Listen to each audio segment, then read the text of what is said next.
In today's video, I'm going to teach you how to insert date and time together. If you often prepare notes, memos, reports, or slides, adding the current date and time can save you time and keep your work consistently labeled.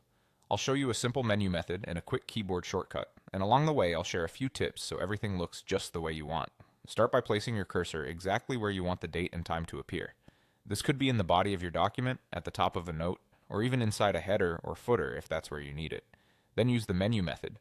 Go to the Insert tab and click the Date and Time button. When you do this, most editors will present a small dialog that lets you pick the format.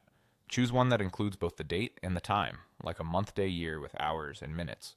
If you see an option to keep it updated automatically, decide whether you want the value to refresh each time you open the file or stay as a fixed stamp.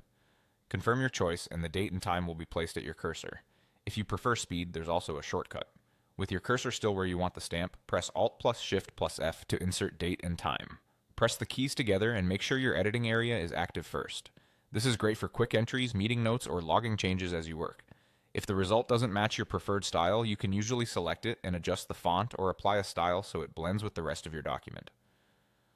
A couple of practical tips will help you get consistent results. Before inserting, decide whether you want the date and time to be dynamic or static.